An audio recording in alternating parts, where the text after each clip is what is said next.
I was at a club. I'm standing in the bar. Some drunk dude coming. I'm like, yo, you crazy? That's how LeBron felt. How you like that?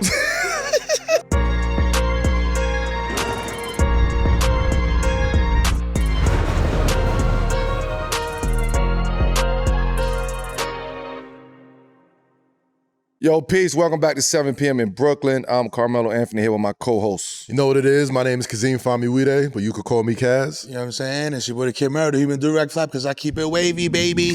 And this, by the way, is a Wave Originals presented by FanDuel, the official sports betting partner of the NBA. You know what I mean? Today, we got a very special guest, champ.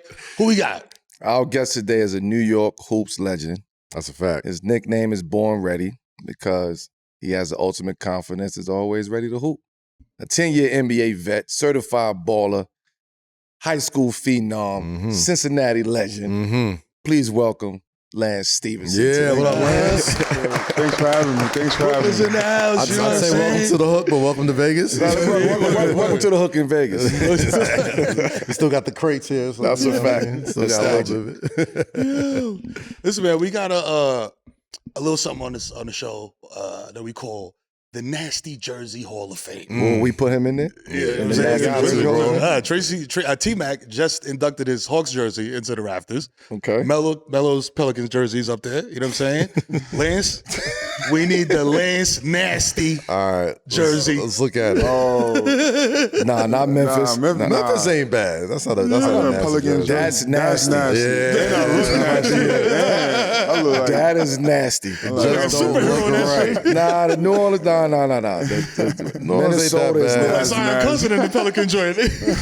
That is nasty right there. That is very nasty work. God damn.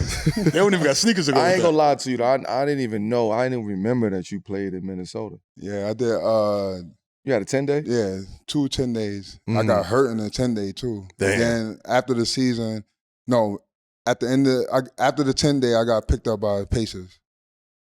Back to the Pacers. Yeah, back to the Pacers. Yeah. Okay. Yeah, I mean, them played the Pacers, last 8 games with the Pacers end of the season. You still got that jersey?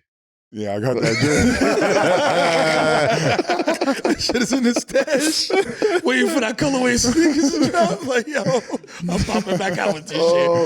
That's That's a 33. Nah, you know what? That looks like AI, bro. That's a hard jersey, Not Allen though. Iverson. I like the jersey. Nah, the jersey is fire. The jersey is fire. That's real, though? The Nah, jersey that's real. fire. I just didn't know I did a that. 10-day with them too. The 33 is nasty, though. Yo, 33. What made you go with the 33 for that Yo, one? they ain't had no other numbers, man. I'm like, yo, give me 33, man.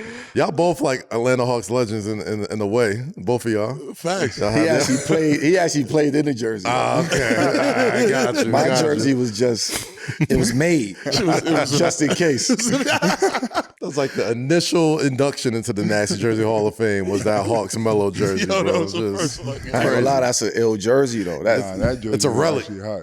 That right there, I think Rasheed Wallace got one. He got his Hawks jersey is crazy, too. It's crazy because like they treat Atlanta, the team, like the airport where it's just like a connecting flight. Nah, but you gotta understand, You got a they 6-month the layover. team. They the team who bring in on a contract. You know what I'm saying? So they allow you to come on over here, especially you got a big contract that they trying to get rid of. So once they get rid of that contract, that money come off the books. Yeah. Now they sitting pretty. And then make sure they get you where you gotta go too. No, that's a fact. That's a fact. Yeah. But Lance, you've been having a lot of fun hooping lately, man. We spoke about this actually yesterday, the big 3 one-on-one competitions. You just played Mike Beasley for $100K. Let's talk about that again. Like, how did that come together, and like, what was it like just competing in that environment and on that stage? I wasn't doing nothing. I was just working out, man. They hit me up like, yo, Mike Beasley want to play you one-on-one. You know, I'm with all the smoke. I'm like, what's up? Let's do this.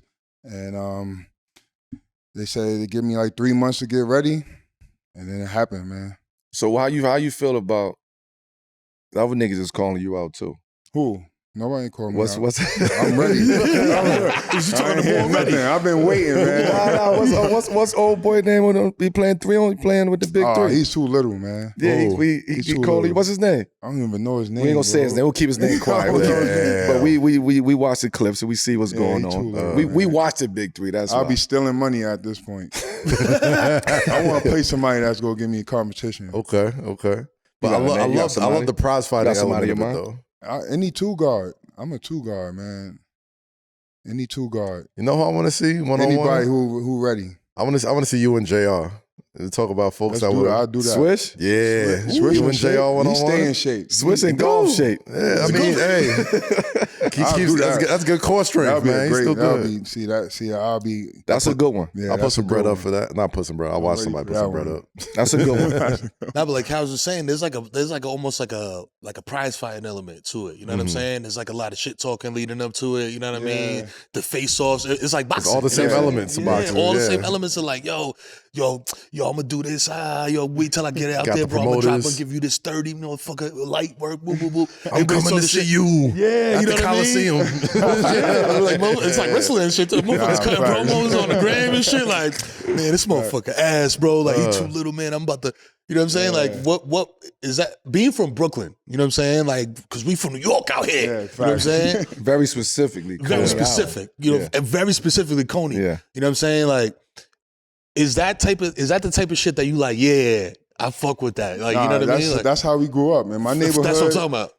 In order to get on the court, you either know how to talk shit to get on the court or be nice enough to get on the court. So I was watching all the old heads when I was younger, and I used to see them arguing and talking shit to each other. Like, man, I'm gonna bust your ass next time I see you. And so I picked that up and I add that to my game, and it's go time, New York style, man. It's dope in a way. When we talk about, I'm just want to jump. I'm gonna go left for not go left. I'm asking Yeah, another go ahead. question because I don't think you get the credit that you deserve or the recognition that you deserve when it comes to high school phenoms, right? And the fact that you had to follow and carry a tradition coming out of a very specific place, out of New York, out of Brooklyn, out of Coney Island, Out of Lincoln.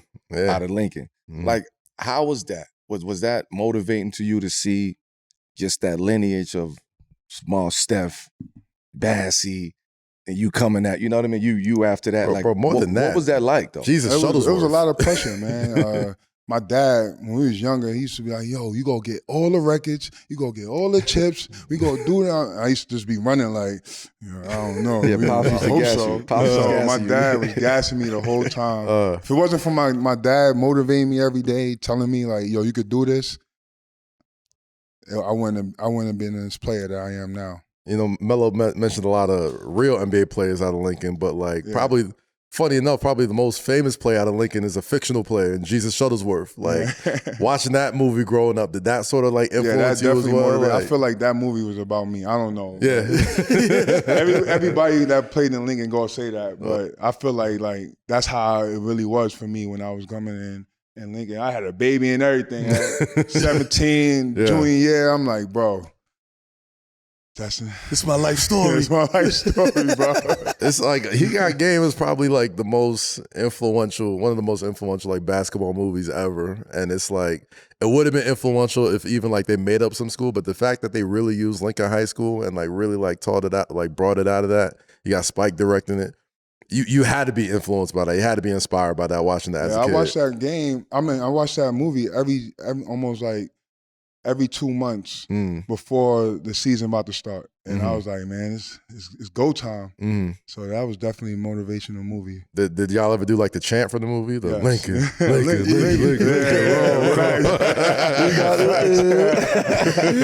Hell yeah. But it feels like you kind of got a second career with this, man. Like in a way, the NBA sort of like doesn't, I don't want to say frown upon, but like the bravado of one-on-one basketball, it's more of a team game in the league and all that stuff. But the one-on-one, the 3-on-3, the big three, like it's almost like you could get a second career out of this because you're hooping in different spaces, and it encourages the shit talk that you kind of came up in Brooklyn and all that type of stuff. Have you felt that? Yeah, doing the one-on-ones and the 3-on-3? Yeah, the one-on-ones definitely. I was sitting on the couch just chilling, trying to figure out what to do, and like I said, Beasley called me. I'm like, yo, ones is Ones is incredible. Like I grew up playing ones. We played ones in the NBA all the time during practice. So I was already used to that. And by the way, I never used to lose in practice. In practice at all. You ask anybody. It's funny how no NBA players never lost. You pulled something different over there to practice. Especially them 2 years where I wasn't playing. I was so hot. I'm like, who wants smoke? Who wants smoke? Because I thought you had to be the best. Yeah. To get on the court, you got to be the best player. And once I figured out you got to learn the road and stuff like that, that's when I was like, oh, I got to play defense. I got to learn how to shoot corner jump shots. I got to learn how to play team defense. I got to learn how to run the offense and stuff like that. That's when I became an NBA player. When did that shift happen? What year did that shift? 2 years. That 2 years you was sitting I had out? to watch other guys and see their mistakes. I'm like, oh, I ain't gonna do that. Had to watch a lot of guys and see what mistakes that he was making. So when I get in there, I could just be semi-perfect. Yeah. You know what I mean? Yeah. So it took a while. You know, Melo started the conversation sort of giving you your flowers as far as like being like a high school phenom, right? Did that attention and sort of like expectation coming into the league sort of not change the way you looked at your role, but sort of like made you think you're going to go into a team where you be the man and sort of everything will sort of revolve around you, and then that shift started into a role? Yeah, definitely. You know, I had TV shows. I had a lot of stuff going on. You know, coming up from New York, being that guy. And scored the most points in high school. When I went to college, I felt it. I'm like, I had to learn how to play college basketball because I don't know how you was killing in college. College was hard for me because, you know, they sit in the zone and my jump shot wasn't as good as Melo. So I had to learn how to play college basketball. Once I learned how to do that, it took like mid-season. I started averaging 18. It definitely was a lot of pressure because I felt like I could have came in and be ready. Right. Start, be the guy. And I had Paul George in front of me. And I had watched him get better every day. And he learned faster than me. And I couldn't understand it. It took a while. And then once I seen him and how he kept getting better and better, I'm like, all right, I'm gonna follow his way and try to get in there. You ever thought about coming out of high school? I think I could, yeah, definitely. I would have did it. Bro, imagine back NIL. If NIL was popping back then, man, bro, I would have been rich, man. Nigga had his own way. NIL anyway. Every game. That's his favorite shit to say when they say about NIL. Everybody who we bring on this show, who was them guys back then?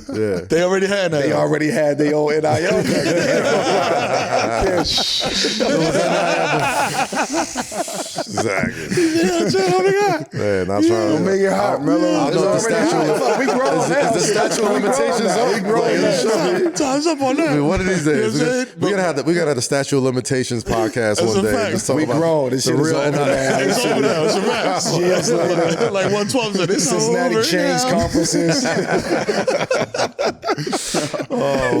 You know, one of the things I really fuck with about your game, bro, is that like you saying, like you had to learn how to play in a system, right? In college, in the pros, you always had that that New York sauce to your game, bro. You hit a shot, you hit a celly, you know what I'm saying? You fucking with you know what I'm saying? Blowing the motherfucking brown hair, like fucking with it's that, but that's like playground shit. You know what I'm saying? Like New York, like we got the rug, we had Dykeman.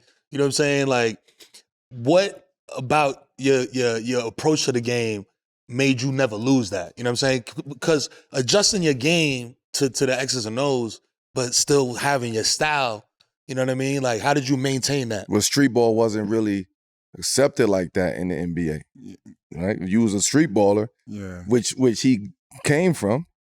That wasn't accepted. Street ballers wasn't surviving in the NBA. Rafe was one of the only ones. Right. I just try to make fun out of it because, you know, playing in a role is hard. And I like to have fun when I play basketball. Basketball was always fun to me. And I felt like when I got to the league, like it was just so serious and like, it's a job. Like, man, like it's just too much of a job. I'm like, yo, where the fun at? We hooping, bro. What's up? Every time I got a chance, like I don't care if I score one bucket in the game. That one bucket might make Sports Center. So I'm like,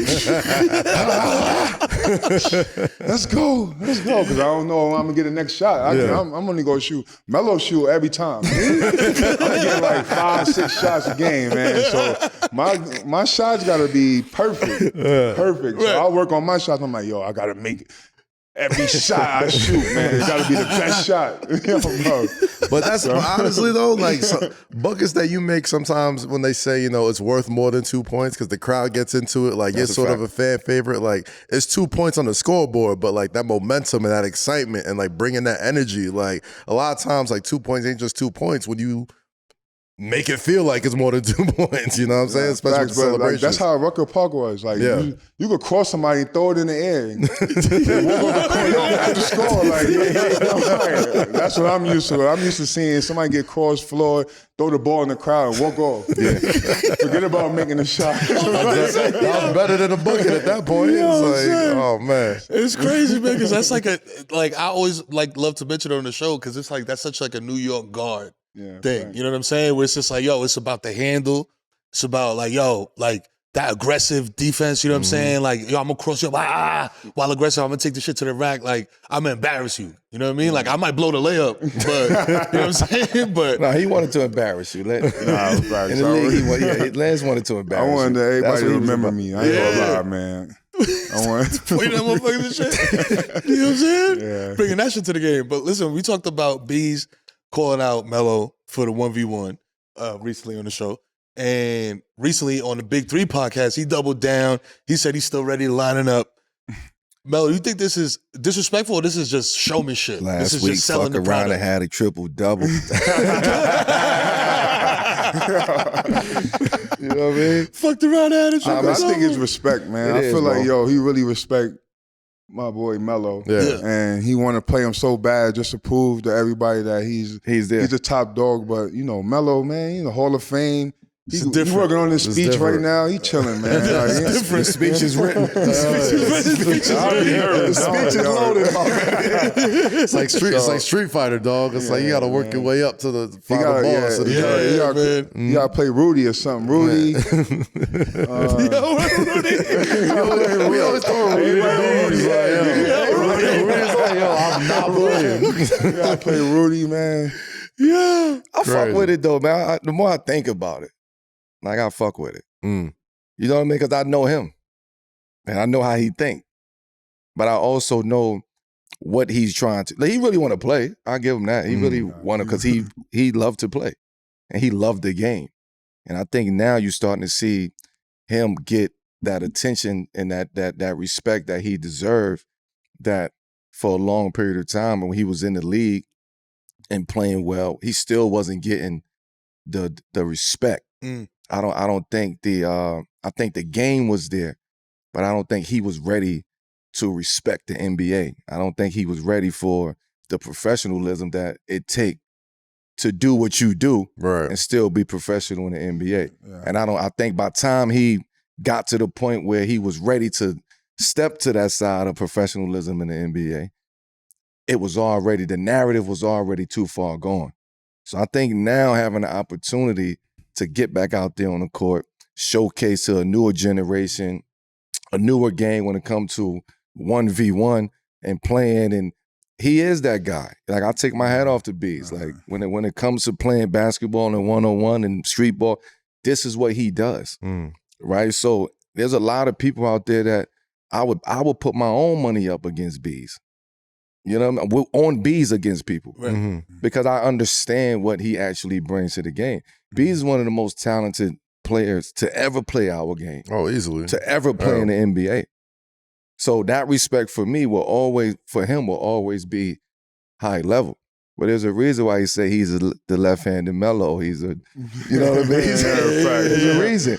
I mean, that lineage is there, man. I support everything that he's doing, and I also respect the energy and the attention that he's bringing to this new one-on-one game of basketball. Like that for me, more than anything, more than him calling me, whatever that shit is, the respect I have for him bringing that energy and taking on that role as someone who's going to stamp that and bring some new energy to a different type of game. Yeah. I respect that more than anything. It's got to be more than that, though, because like y'all, there's a lot of similar lineages from yourself, Bees, KD, first-year phenoms, both from the same area, you know what I mean? Like, Both have incredible, versatile, like one-on-one games and stuff like that. It's almost like anybody who's followed basketball for the past 20 years, like all three of y'all are sort of linked in one way or another. And like KD did what he did, still doing what he did. You did what you did. And a lot of people probably look at Beasley as like, man, like maybe like one or two different choices. Like he's probably in the same conversation as like yourself and KD and all those guys. The talent was there. Yeah. The talent is there. And he's showcasing that talent again. Just like Lance said, he had to learn the game. He had to learn the role. He had to learn how to win. He had to learn how to do something very specific in order to help his team win. Right. Bees was always the guy. So now when you're not the guy on the team, you got to make adjustments. You got to adapt. You got to figure it out. And by the time he figured it out, it was a little bit too late from a narrative standpoint. Right. So now now you can go be the Bees that you wanted to be in the NBA. You can go do that right now. It's the same thing he was talking about finding that role in the NBA. It's like once it's not, hard, I ain't gonna lie. If it's gone, it's Once the narrative is on you, it's over. It's hard to get that back. It's hard to back. break that narrative. When the NBA put a narrative on you, it's over. Yeah. Fact. You got to fight so hard to get that narrative off of you. When you get to a situation, Lance, and it's like, yo, I'm coming from being him, like option number one, the white hat, like we call it, and like you said, like figuring out the role. How do you figure out that role? Is it the coach just, yo, Lance, listen, man, I know you averaging 30 where you was at, champ, but you touching the ball 6 times a game here. Like, nigga, that's from the corner right there. And you better not miss that motherfucker.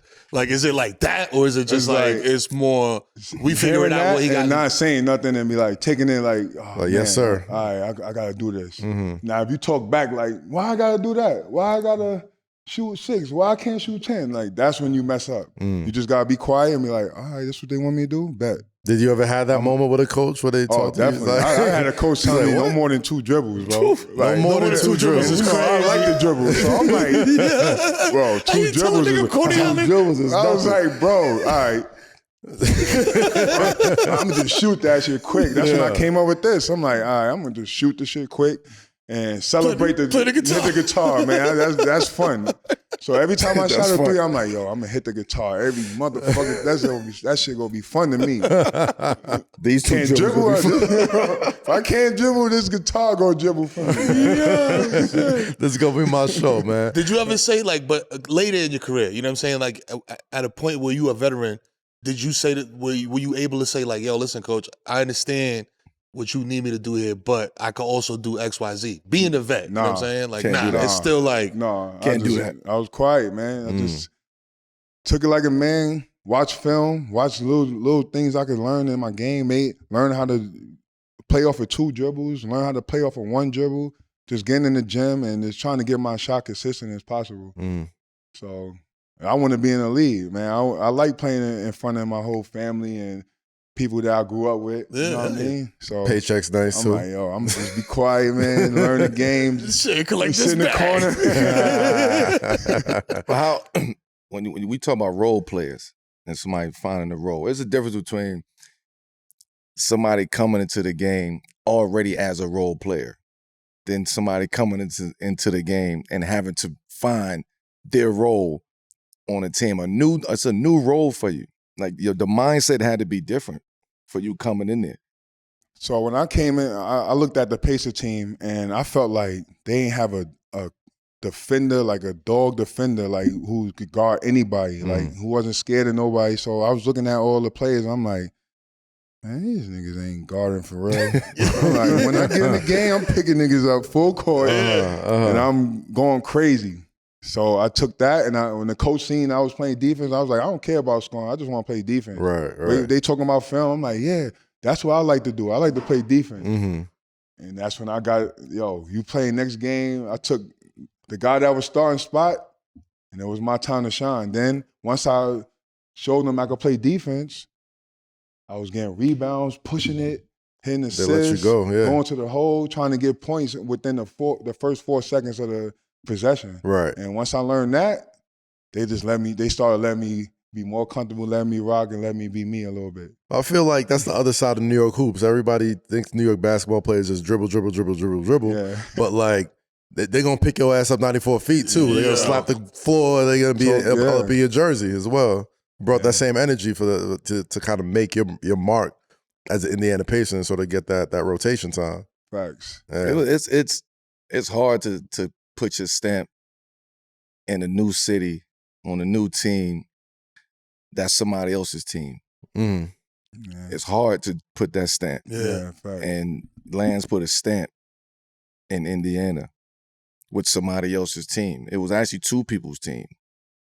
It was Danny Granger's team. Danny Granger. That's what I was gonna say. Like, it was funny because when we had PG on the show, he was talking about, when I came in, Danny was in front of me. And then you came in and imagine them practice. We going hard, like trying to start. Me and PG, man.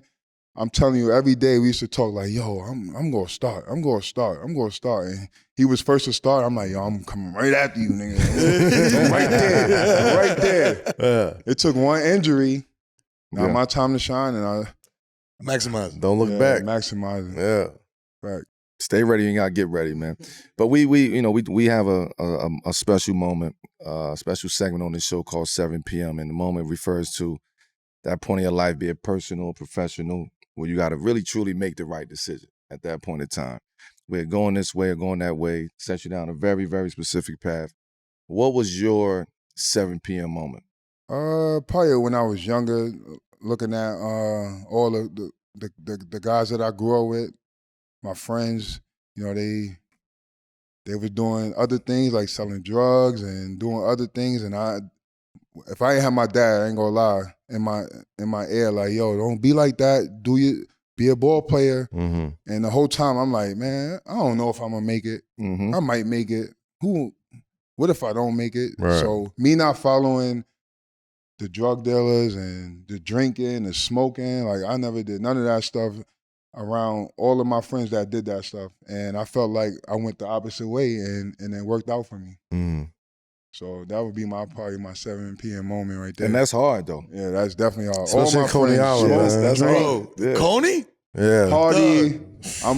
Motherfuckers I missed outside. the whole summer. I'm doing AAU trips. I used to come home like, yo, man, you missed it. Yo, we had a party. Yeah. I used to be like, man. I'm on the road, AAU, getting buckets. Yeah. I mean, in a way, I feel like, you mentioned that time, and I'm just remembering, just like watching as a fan, is like, before you was Sebastian Telfair, right? Like, that was the person coming out of Lincoln who had all the hype and stuff like that.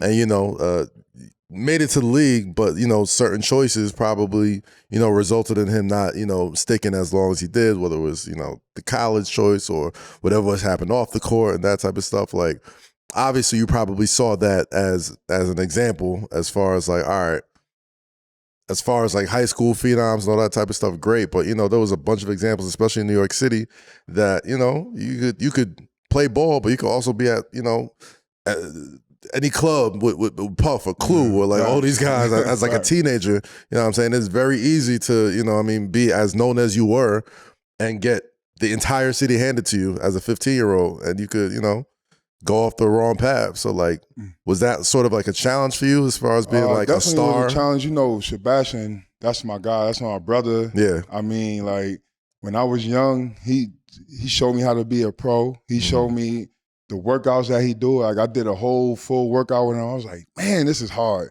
And I got to see how it feels to be a pro at it. Like, when I was like 13, 12, 13 years old, working out with Bashy, he used to come home in the summer and grab a few young guys and show us like what it takes to be a pro. Yeah. And I always recommend him that. Even though all the stuff that he's been through and all that, like, I look at him as like, he up here. A lot of people do. Yeah, absolutely, man. So that's Definitely. my brother, man.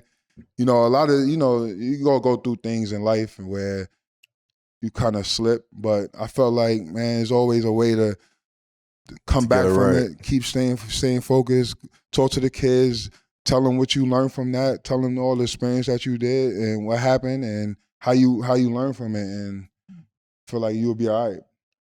Being a New Yorker, bro, there's something specific about us where no matter where we go, it's like, yo, The block is probably more lit than this shit right Yeah, now. You know what I'm saying? Like, it don't matter where. You could be in fucking Tahiti. Yo, what's You your could name over here? I'm going to the corner, man. Everybody, my whole family, everybody over there. You know what I mean? Like my whole Cookouts. the whole situation's going on over there. Yeah. You on the road doing like you said, getting buckets, doing the AAU thing.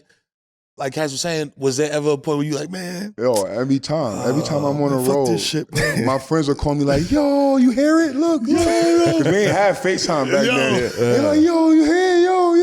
It's a Remember far that cry girl from you Indiana. like? Yo, she right here, bro. I'm like, oh my God. Yo, till I got 35 last night. I used to be hot, man, at the AU trips.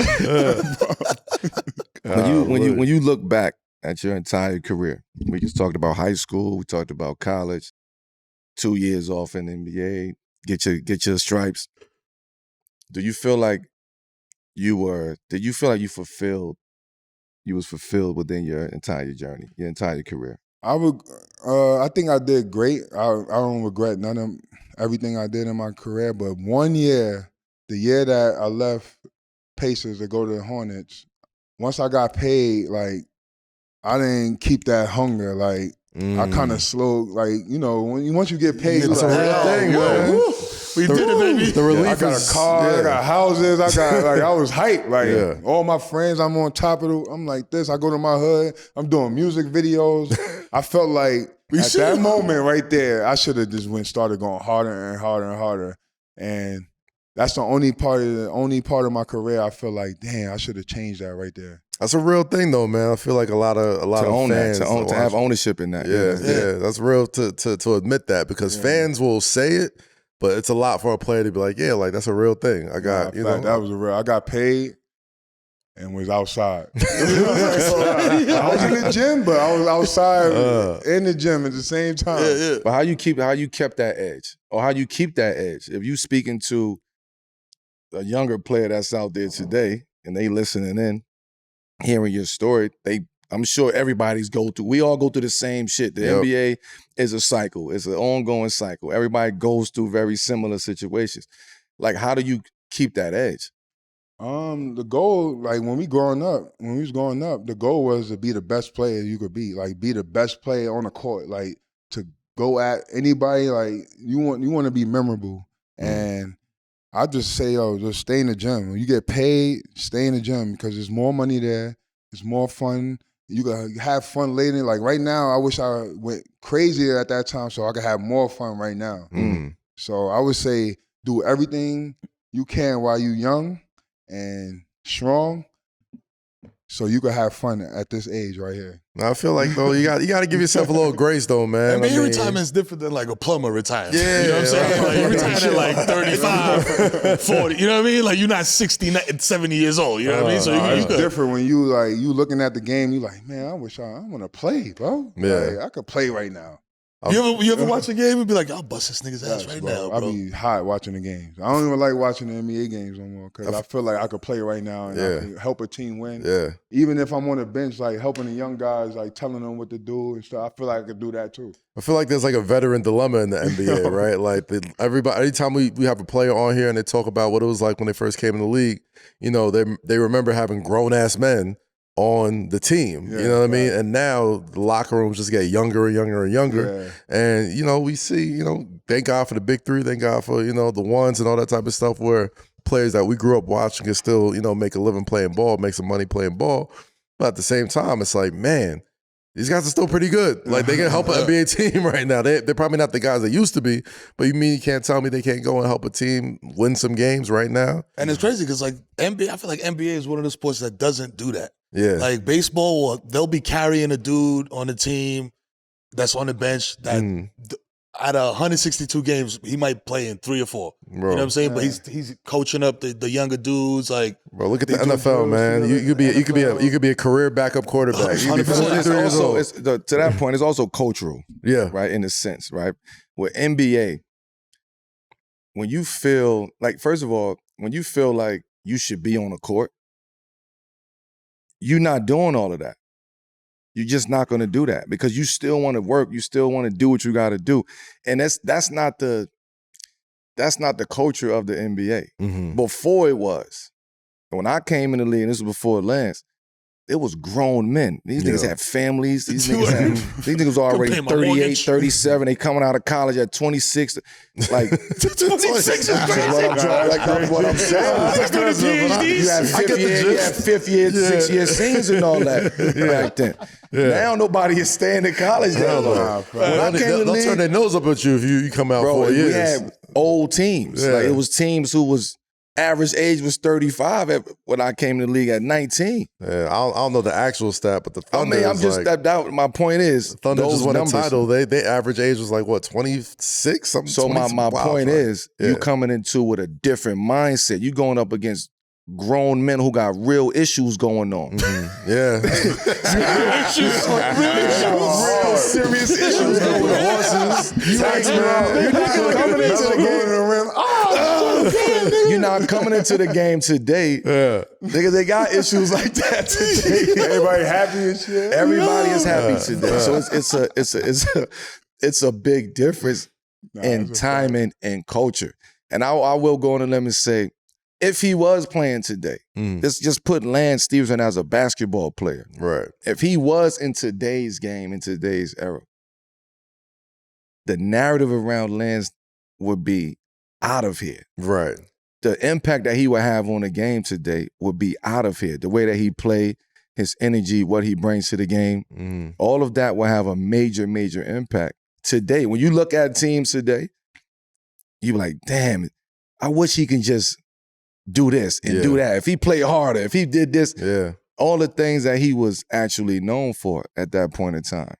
And so if he brought that in today's game, his impact would be astronomical today. Man, like it's crazy watching the growth of you as a player and in the entire career, because when you signed to the Hornets, Michael Jordan said he signed you because of that energy, the energy that you brought to the team. And, you know, he always said he was willing to challenge LeBron. Obviously, the blowing in the ear thing went viral when he was on the Miami Heat. How would you describe your connection to MJ during that run? Obviously, he, as great as he is, he played hard every single game. You know what I mean? And he probably saw that same hard play in you. So, in addition to that, what was your relationship like playing for Mike? I'm not gonna lie. When I told you, like, that's the only year, like, I regret. I felt like I didn't use all the tools that I had around me at that moment to be the best player I could be, because I had Michael Jordan right there. And I didn't go to him. I never went to him and, yo, can you help me with this? Can you do this? Can you do that? Do that. I told you, I got paid. Right. And I'm telling you, like, It wasn't even like in New York like that hunger, like, kind of, I ain't gonna lie, it kind of dumbed down a little bit. Oh, wow. And I felt like, at that moment, I felt like I should have went to MJ, tell him to, yo, meet me in the gym. All the stuff that, after I left, I was like, damn, why I ain't do that? Damn. So I told you, that's the only year I regret. Like, I didn't really get to build that relationship with MJ. Did he want that? Did he want it? I think he wanted me to come to, you know what I mean? I mean, he's MJ. Yeah, he MJ. Like, I ain't going no motherfucker like, about it. I was so, you know, I ain't gonna say I was feeling myself, like, you know what I mean? But I felt like he should have came to me, and he probably felt like, yo, you should have came, like, you signed me. Yeah, that's why, but I regret that. I felt like I should have came to him, like, yo, because that's MJ. Yeah. I still wear his shoes to this day, like, every day, like. And I felt like I should have went to yo, help me with this. Like, what did you do? Like, how can I better my game? But that could be a double-edged sword, I didn't though. do none of that. Damn. I mean, that's got to be a double-edged sword, though, because at the same time, one would think, like, yeah, you would want to get the oyster of knowledge that he could bring, but at the same time, like, he casts a large shadow. You know what I mean? That's still the logo, not the logo, but like that's Michael Jordan, man. Like he's more than basketball. You feel me? So like I can understand where he's it's still like, your owner though, and he's still in the gym. Yeah. Right. And I think the intimidation factor of, damn, I don't want to call MJ. Like, he got so much intimidating. He got so much. Come to practice, but he'd just be like this. And just, like, it has to be intimidating. That shadow is long. I'm like, yo, should I say something? Not afraid is the wrong word, but like Like, was there like a nervousness? Like you saying, it like, was yo, I don't know, he's sitting there like, and you, like you said, it's Mike, bro. Yeah. You know what I mean? Like, it's tough to just approach and be like, yo, listen, I had some ideas to, you know what I mean? I want to work on my game. Maybe we could get in the gym. There's a possibility for him to be like, fuck out of here, motherfucker. Not at all. Not at all. Especially if he signed you. Yeah, I don't think he bought you here for a reason. So he understands what you bring to the game. So he want to see how serious you gonna take this. I'm not calling you. Yeah. I'm not saying whether that's right or wrong. I'm just saying the idea of that. I'm not calling you. If you want to get better, you come talk to me. Yeah. And I'm gonna make myself available to you. But if you don't want it, then that's on you. But it's here. And that approach right there, players don't understand that part of it. Instead of just saying, fuck, this is my owner, he brought me in here. Man, shit, I'm going to MJ. What's up? We going to practice? Come on, MJ, let me talk to me. Let's watch film. It takes a certain personality and player with a mindset to approach it that way. Most people will shy away from it. So what was it? What was your last convo with Mike before you left the Hornets? Like, do you remember the last interaction? What it was? There was no injury. They trade me. They got me out of there. Nigga don't want to come talk to me. Yo, he got me right out of there. Damn. I ain't even do a year. I ain't even do the whole year. Damn. Shit, I was out of there. FanDuel, because nothing says summer fun like adding excitement to the game while your friends are getting sunburned at the beach. Come on. Summer sports are calling your name. Baseball under the stadium lights, golf on pristine green fairways, soccer matches with world-class goals, you know what I'm saying? And all the action-packed moments in between. You're going to spend all day following your favorite sports on your phone anyway.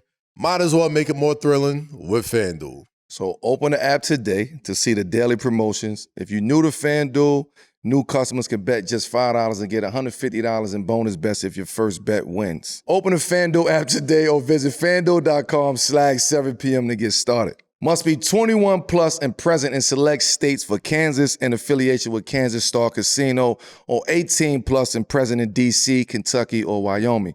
First online real money wager only, $5 first deposit required. Bonus issued as non-withdrawable bonus bets, which expire 7 days after receipt. Restrictions do apply. See terms at sportsbook.fanduel.com. Gambling problem? Call 1-800-GAMBLER or visit fanduel.com/RG. Call 1-888-789-7777 or visit ccpg.org/chat in Connecticut or visit mdgamblinghelp.org in Maryland. Hope is here. Visit gamblinghelplinema.org or call 800-327-5050 for 24/7 support in Massachusetts, or call 1-877-8-HOPE-NY or text HOPE-NY in New York. Going from MJ to somebody who you was fierce competitors with in LeBron, and then you go team up with Bron. What was that like? I ain't gonna lie, it was fun. Like, I felt like if he would never got hurt, like, we would have had a chance. But just like him, like, he's like a coach on the floor. It was like, that was probably the easiest person to play with, because you only had to just do your little role and just play hard. So I feel like that's the easiest thing. He take all the weight. You just go out there and play, hit your jump shots, stay in the corner, play defense. So I had fun that whole year. You know, I got a couple commercials, and I got in a movie. Like, I ain't gonna lie, I had fun. I was in LA. Yeah. Had my whole family out there. We was chilling. Always warm. Like, I mean, is it wild that, like, a lot of people, as you know, as accomplished and as long as the career you had, a lot of people just remember you blowing in this man's ear? Yo, nah, I ain't gonna lie. On the left, okay. On the left, right, my fault. I ain't gonna lie, yo. I regret it sometimes. You regret it? Because, I was at a club, right? Okay. So I came in the club late. I ain't want to get no section and nothing. I ain't wasting no money. So I go to the bar. I'm standing in the bar. Some drunk dude coming. I was like, yo, what the, yo. Like, yo, you crazy, boy? Yo. That's how LeBron felt. How you like that? I'm like, yo, I was about to go ham. I went to jail that night. Yo, I I went to jail with crazy. That's Like what the fuck with hard the fuck out of here. spit flow. Yeah. I was like, yo, In the club too. Yo, in the Like it had to club, be yeah. like it wasn't no gentle. Bro, I was about to go crazy. I'm like, yo, you crazy, boy? That's how LeBron felt. How you like that? How do you like that? Yo, bro, I was about to go crazy on this guy. Oh man. I'm going to jail, champ. Yo, alcohol, that's what they call it, liquid courage. You know what You I'm at the saying? bar, so he felt like it's like gym pop over here. Like, Like, this is my moment. This is my moment. over here, champ. I was like, this is the last time I get to the club late, yo. I'm getting this section. I ain't doing that shit ever again. But Your 3 stints in Indy, right? You had 3 stints in Indy. Like, what's your connection? What made the connection with Indy that special to you?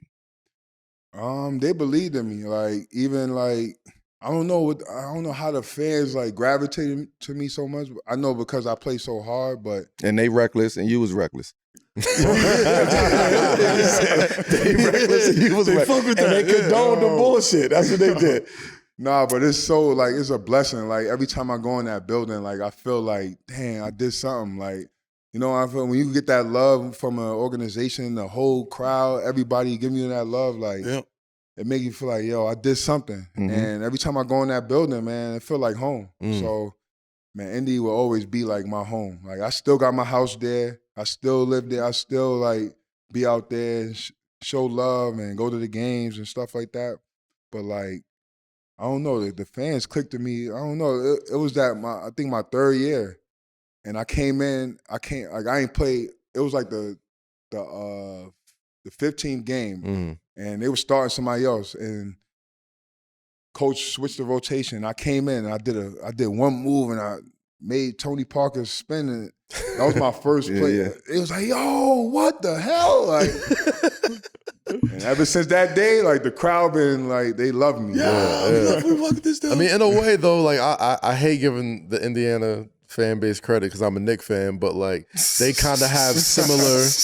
They kind of the fan base is sort of similar as far as like You be they real know salty, ball. Chad. Yeah, I'm still salty about it. I ain't gonna hold you, but nah, like they Pacers fans, Indiana fans, like basketball's a religion to them, so they have that same sort of like hunger and passion for the game that New Yorkers have and like Knicks fans have. So I could see why somebody that plays hard and gives their all like every time out, like you become a fan favorite. And it's like being a fan favorite in a city like that just loves basketball, like why wouldn't you leave? You know? So I can see that. You going on a Jumbotron every playoff run, bro. You know what I'm saying? And now they in the playoffs going deep, you know what I'm saying? Talking about the playoff runs. 2013, take us back, champ. See what I'm You know saying? what See, this is the part where Yeah, I was about to say this got to be a song. This is the part right here where we got issues. They just snuck this in here. Just and then you see how they put it on the right there, like, yo, Melo, they gas you. Yeah, they gas you. It's all good. It's all good. 25-10, man, to close out my beloved Knicks, you know what I'm saying? And our guy, you know what I'm saying? Hall of Famer, Carmelo Anthony, 2013. Walk us through that game and the battles against Melo. Because like you were saying before, That was a sick game, bro. Brooklyn, energy. I'm going to pick up the who I'm guarding. Like, I'll guard any one of y'all. You was that guy on that team. So walk us through that, you know what I'm saying, that series, that year, and in general, the battles against Melo. Nah, them battles, I ain't gonna lie. Like, I think I couldn't sleep. Like, cause even my friends was like, yo, y'all gonna lose. Like, my friends, like, I'm from New York. I'm like, bro, I go home. They like, nigga, why you here? Nigga, you're about to lose. Like, so I ain't gonna lie. It was my friends' fault. Cause they was like in my ear, like, yo, you can't guard Melo. You can't guard JR. Everybody's cooking you every time you play the court. I don't care. And you better not score. I'm snuffing it. I'm like, yo, friends, bro. So nah, but those battles, bro, like I ain't gonna lie, like those were fun battles, but it was scary, and like I felt like I had a lot on my shoulders, and I just wanted to show New York, like, man, like I'm New York, you know what I mean? Like I'm from New York. This shit say I'm not Pacers, gonna but- let New York beat me because I'm from New York, like, you know what I mean? That's how I felt. So Like I was not going. Whatever it took, I was not going. Like I'm in the locker room, like yo, we better not lose. I don't go. Nigga, PG, look at me. You ready, nigga? Like, I'm in the locker room going ham. I'm like, Roy, if anybody come and slam him on his head, you ready? He's like, yeah, I got you, Al. I got you. So I ain't gonna lie. I amped my team up to the max. I ain't gonna lie. We wasn't expecting. We knew somebody was going to have a good game. In order for them to win, we knew somebody else had to have a good game. We didn't know Lance was going to have the game that he had. Yeah, and they wasn't even guarding me like that. We didn't know that game vividly, bro. You know what I mean? I'm like, what? That's crazy, bro. Put the best play. I'm like, put the best play on me today. Yeah, He did that. Yeah, we wasn't tough expecting memory. that. Is that a tough memory to talk about, Melo? That game 6? No, it's not a tough memory because It's tough for me. It's because I've been through it and I know exactly what happened. I know exactly what went down. I know exactly why it went down. And in the playoffs, you're talking about game 6. Yep. You know, this is a closeout game in game 6. In that moment, you know the star players they gotta be star players. It's always a player that have to step up. Mm-hmm. Your role players, it's a role player in each game in the playoffs that have to bring something. Every game up until that point, Lance was bringing something totally different. He was bringing energy one day. He was bringing defense one day. He would score buckets one. You know what I mean? He was just bringing something different. Yep. We wasn't expecting him in game 6 to just go off like that. Off, bro. We did have Pablo Prigioni. I was like, because we wasn't And I expecting love Pablo. Pablo nice, but yeah. The focus That was was rough. you have to neutralize PG. At this point, it's game 6. Yeah. So they know what we doing. We know what they doing.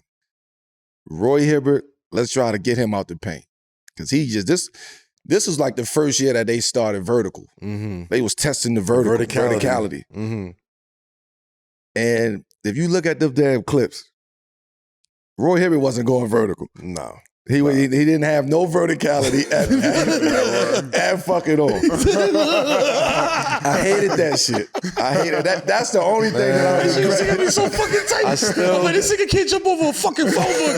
And he's frying us. And then the motherfucker blocks my dunk. I said, oh my God. This I nigga- was shocked. I still got that picture. I said, Bro, I threw up. my fucking God. The only thing I knew was that they was going to say that was the winning block for the whole series. And Meanwhile, this dude got. they still do it all through this playoff series for the Knicks Pacers. All I kept seeing was This man memes ain't of that jumped joint. the whole time. He said this whole turbo meter for one jump.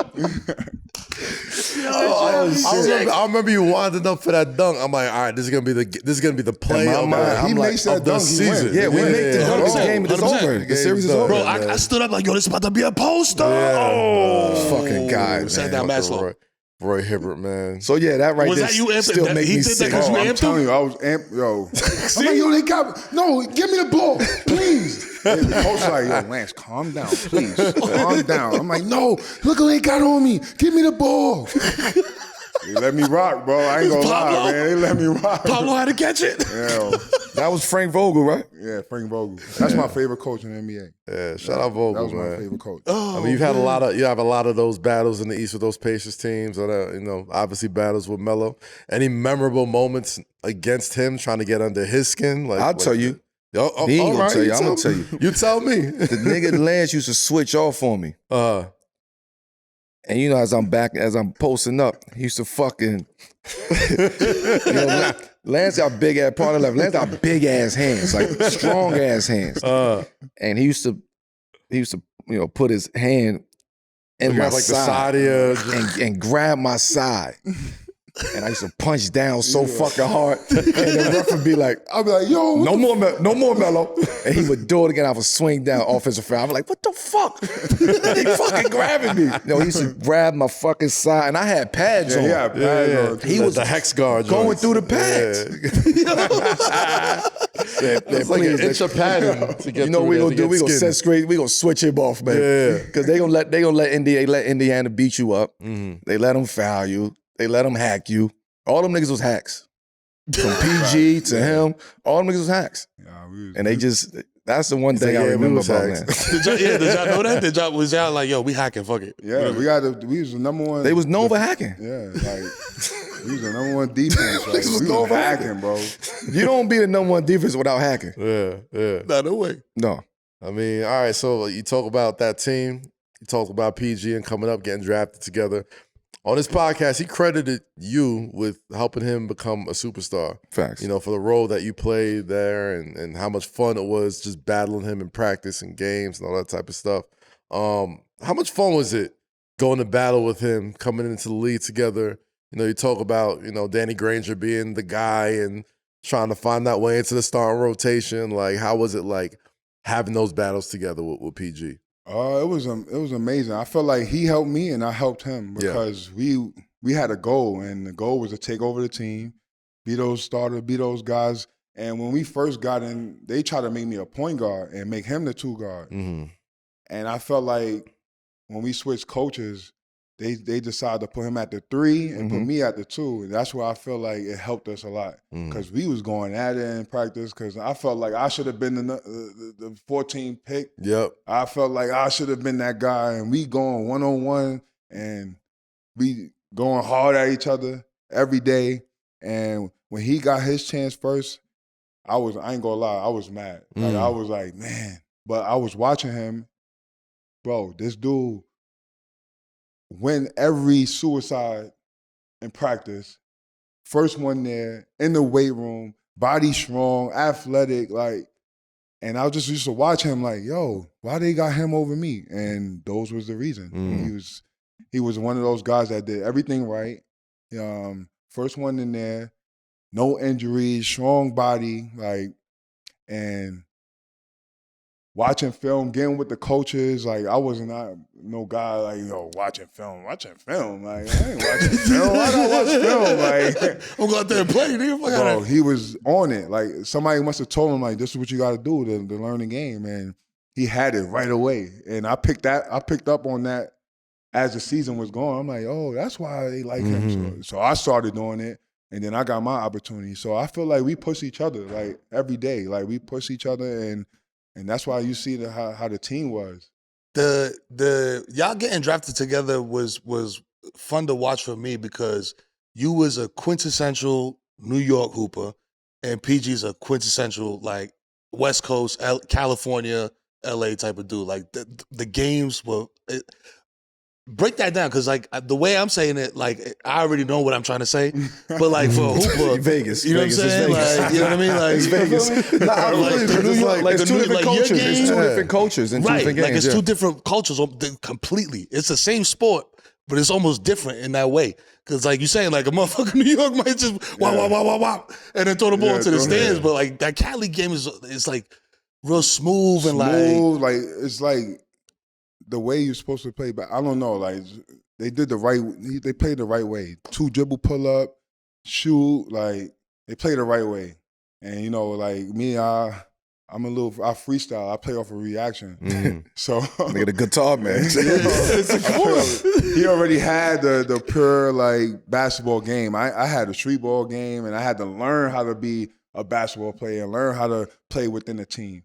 Because I was always the guy. Like, yo, give me the ball, clear it out. Yo, bucket getter. No pick and roll. I ain't need none of that. I had to learn how to play the pick and roll. Once I learned how to play the pick and roll, I felt like NBA became easy. Yeah. Because if you know how to attack the roll, the big or hit the roller, like I feel like the game become easy. It's funny because it's like I remember when y'all both getting drafted, and some people like that were like draft analysts almost like saw the PG pick as a little bit of a reach.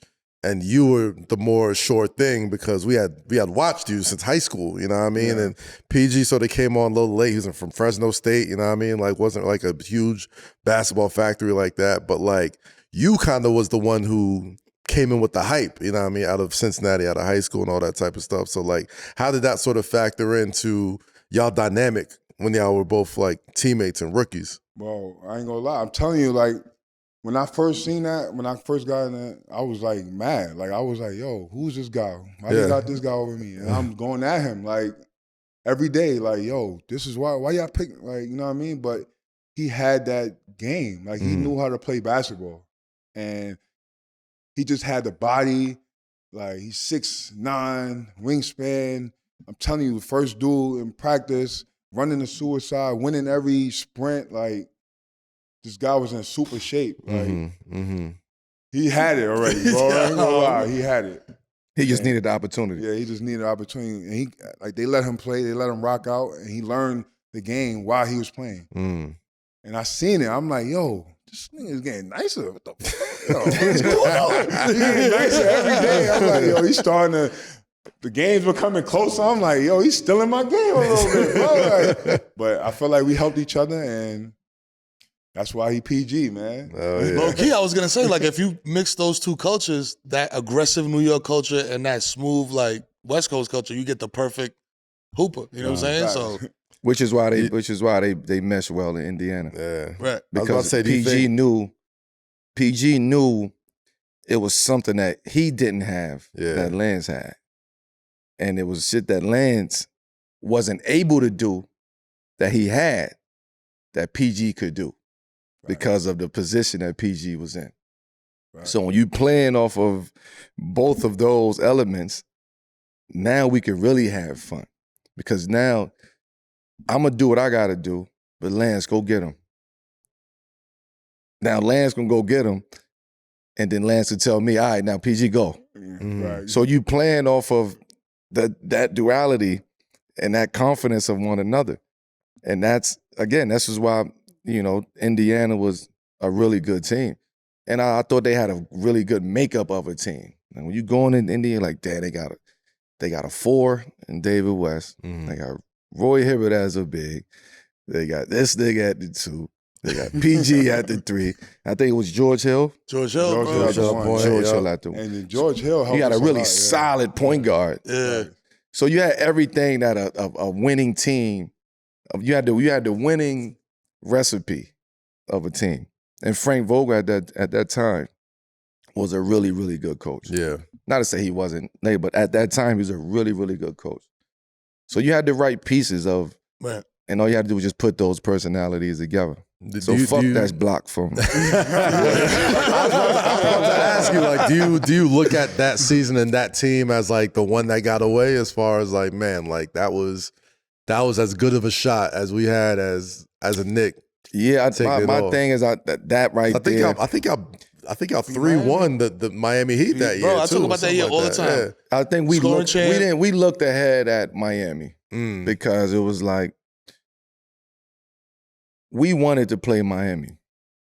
Yeah, respectfully, champ, when that shit happened and the Pacers win, that's what I was saying to the TV. I was like, y'all fucking motherfuckers, y'all niggas, yo, Melo, nigga, y'all niggas was looking ahead to LeBron in Miami. That's why y'all took this L. Y'all lost focus. For one, we could jump to the next time, but we was looking like we knew, we really believed that we was going to beat Indiana. I think we all did, yeah. But no, we really believe and we really knew that we had a chance to beat Indiana. For one, we felt like we was vets. We had all the vets. We had everything that we actually needed to win. Injuries affected us. We had old ass niggas on our team affected us. You know what I mean? Like we had 40-year-old guys on our team, who was playing major minutes. Like J Kidd was on 41 years old. Prigioni playing 30-something minutes. P Square. I mean Pablo Prigioni was 37-year-old rookie. Yeah. 36-year-old rookie who played damn near 15 years in Argentina already. Kurt Thomas was 40 years old. Rasheed Wallace was old. Foot for y'all. Kenya Martin was older. You know what I'm saying? It was like we had older guys on our team that was playing pivotal parts and had pivotal roles on that team. And we just ran out of gas. And we ran into a younger team who was more energetic. And high-key probably didn't have the pressure that y'all probably had, you know what I mean? We didn't feel no pressure. Okay. Because we already felt like we had New York with us. We already put ourselves in position. So it wasn't no pressure. I mean, it was just if these pressure in the sense that if these old Cadillacs can hold up. You know what I'm saying? That's all it was. Can we get these Chevys moving, man? That's it. I'm in pressure in the sense that like y'all probably went in there as the favorites. Like I think people. Yeah. Y'all was minus They was an underdog, and they carried it like they was an underdog. We didn't carry it like we was a favorite. Our confidence was that. We knew we had to play, but the Chevys, you know what I mean? Them old schools, man. Old change. I want to ask this question before we jump into America's #1 segment. Do you see both of y'all? Question for both of y'all. Do y'all see the parallels of this year's Pacers Knicks team to y'all Pacer and Knicks teams as far as like the playoff series and sort of like this Knicks team sort of coming in there feeling like the favorites against Halliburton and this Pacers, and then I feel like it was the same story. like a mirror image. Seriously, like it was the same story. Same storyline. Same storyline. We was the underdogs, and well, we was, like they was playing defense. Like I felt like they put so many different guys on each player, like it just confused them. right. And that's why I felt like the Pacers won. I feel like you were saying, like bringing something to that team, man. Like there's something like they played tough. You know what I'm saying? Like they was playing tough, but it was a different.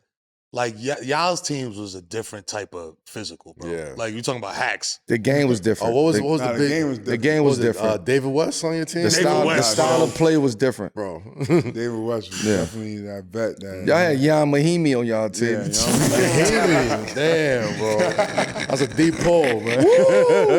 The 6 foul guard. Yeah, man. He's like, I got 6 goals. It was guys like that. It was guys like that. When you talk about a scouting report and you go down to the end, you know, the bench. Yeah. If Mahimi gets 8 points, we don't win. Right. And that's how detailed this shit was. Yeah, fact. If he get 8 points, we gonna lose this game. Cause that mean his 8 points gonna be impactful. Right. He not playing a lot, but if he come off the bench and get 8 points, that mean he's playing well. Yeah.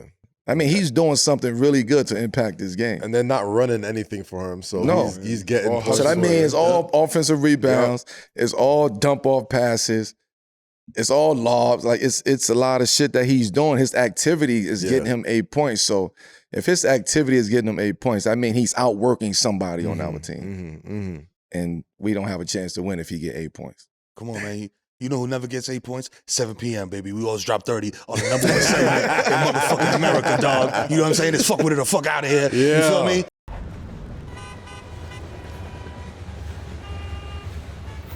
Like I said, it's the #1 segment and the #1 show in America. You know what I'm saying? Maybe the world. We haven't texted it yet. You know what I mean? Internet, find out for us. You feel me? Use your AI, whatever. You know what I mean? So, you know what it is, Lance. You know what I mean? We ask you a question about something that's going on in pop culture, music, sports, whatever, and you tell us if you fuck with it. Yeah, hell yeah, that's lit, Mero. Or fuck out of here. Nah, don't ever say that shit to me again, bro. I'm gonna snuff you if you say that shit. So boom, off rip, we got Summer League.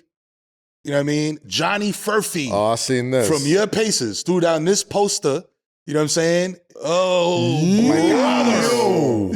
Yo, my God. Look, I made that face before, but it was not while getting dunked on. Now that look crazy. Yeah, I do look crazy. So fuck with it or fuck out of here. Was this the greatest poster of all time? It's not the greatest poster, but it just looked crazy. I don't know what he was doing. Like, he looked possessed. He looked possessed. Yo. John motherfucking Furphy. I want to say greatest poster of all time, but that is clearly the greatest summer league poster of all time. Oh, like yeah. for sure. I might give it that. For sure. Nah, it's a lot of posters out there. Oh, but not like this. Like the actual snip, like that face and that dunk. Oh, see, you going into other details.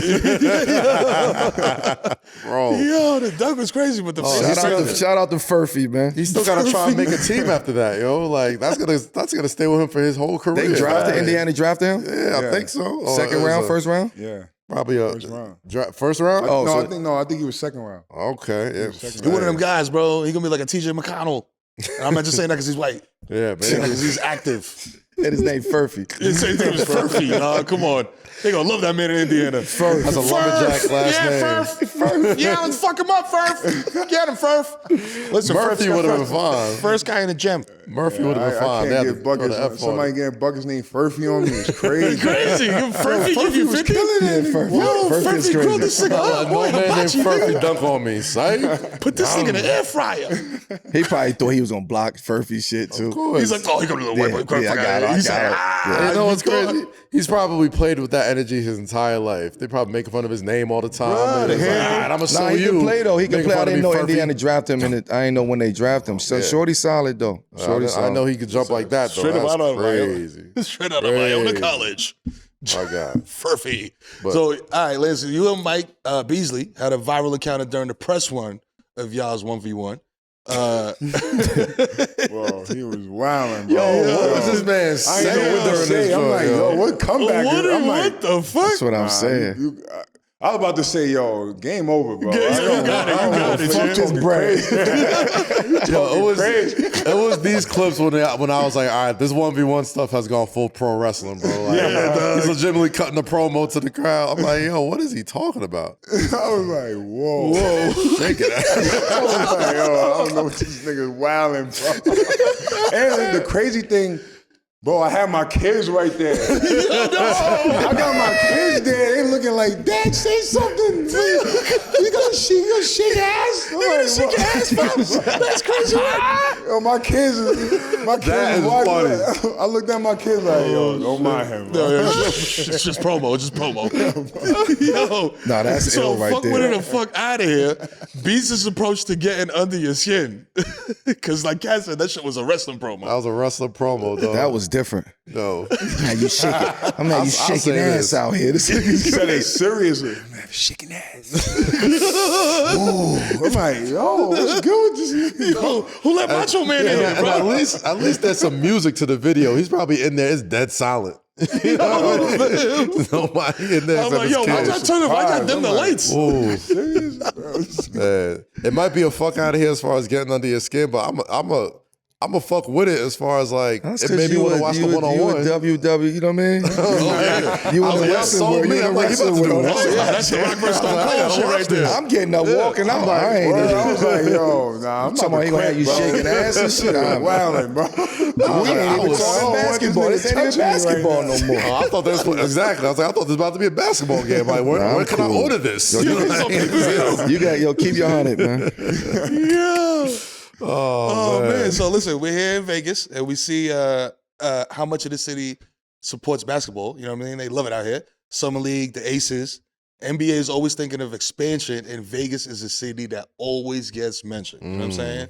And recently, news broke that a meeting between the owners took place, and James Dolan was leading the charge for owners being against expansion. So boom. The question always is, gonna be. He always gonna stay. He always gonna play in his Hold that feet. shit. They're not yours, motherfuckers, unless you're playing the sphere, bitch.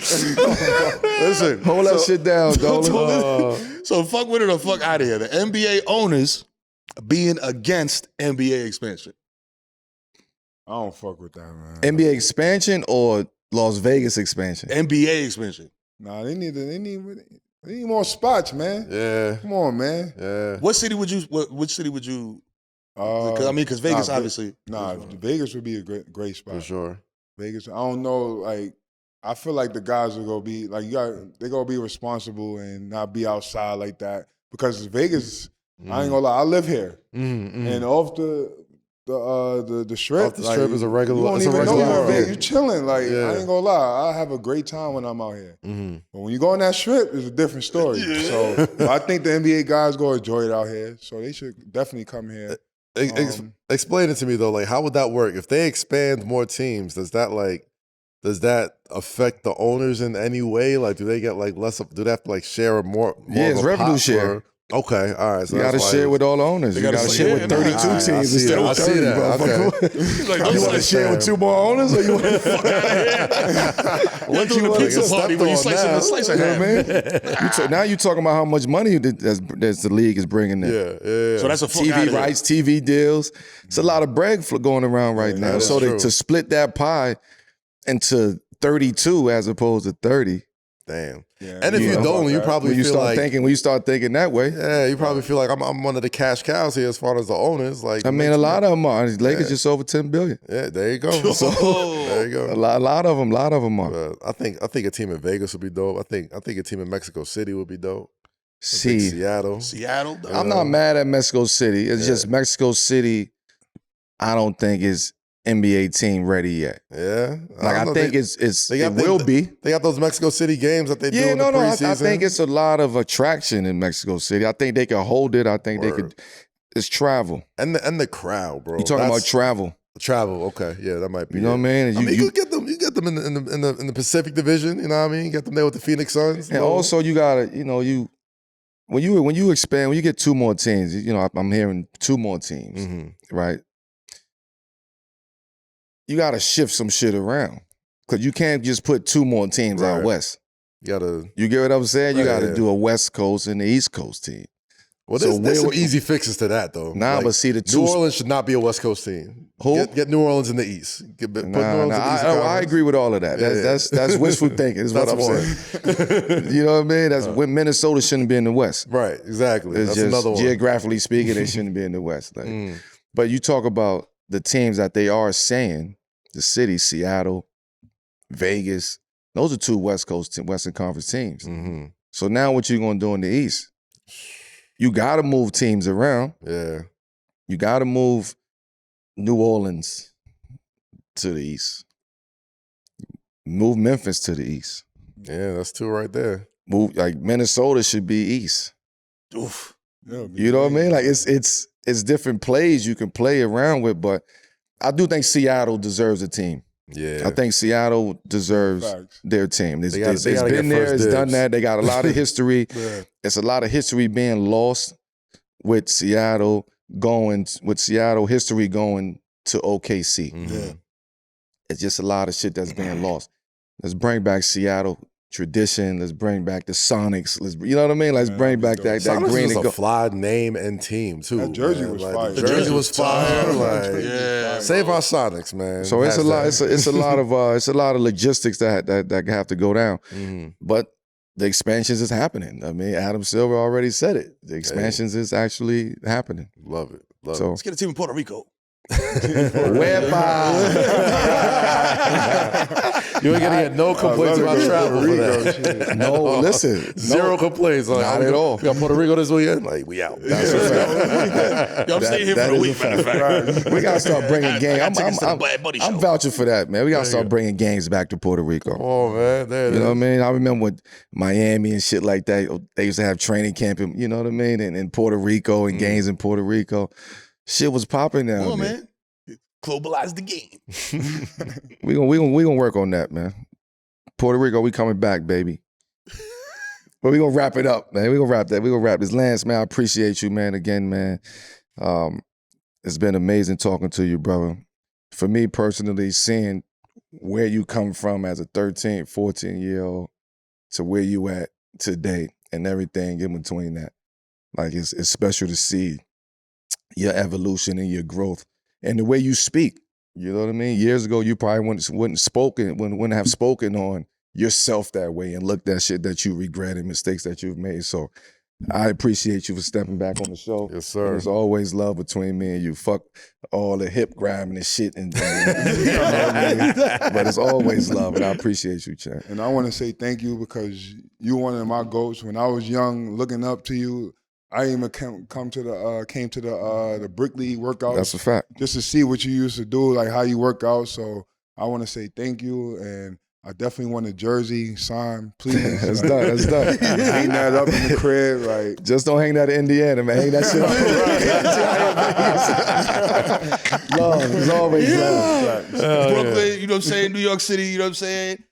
As a Bronxite, man, this is a very special moment, you know what I'm saying? Because I respect and love New York City ballers. You know what I mean?